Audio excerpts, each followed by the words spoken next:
Okay guys, a little update here. The cylinder head, we been tapping and dying the bolts and the bolt holes. All the bolt holes are M8, M for metric, and 8 for 8mm.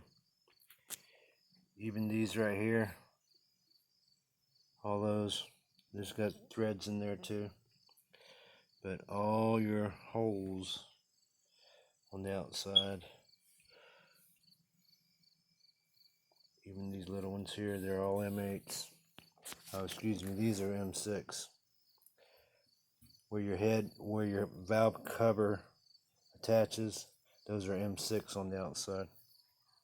Inside here, all these are M8s. All these holes here on the exhaust side, they're all M8s. Everything on the lower deck of the cylinder head, all those are M8s.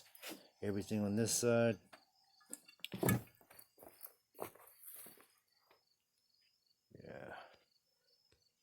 let me torch it up for you. Everything on that side, M8. All them studs sticking out, the nuts, M8. Everything on this head is M8, except for where your cylinder head cover, your valve cover attaches. These little holes are M6 around the top. Anyway, we cleaned it up with the tap and die from the Harbor Freight store. It's like 16 bucks for that. You're supposed to clean out all these threads and all your bolts. So we did. The dies, I don't know if you guys can see that. They're marked M8s. Anyway, you want to run them in there all the way down the threads as you can. With that, on these, on the taps, I went ahead and went about that far. Maybe a fingernail's width, length, whatever you want to call it. 3/4 of a fingernail deep, so I can see the threads were clean. Once the threads were clean, I'm satisfied that that's as far as the bolt's going to go in there. You don't want to go too deep, because if you go too deep, I say you could potentially cut through it and hit your water jacket or something. Then you're going to screw yourself. So the game plan now is to take this right here. We're going to make a cover, and it's going to be an injector, air injector port here, and this will be sealed off, and I'll make an air injector for that. And I'll come around here. Sorry.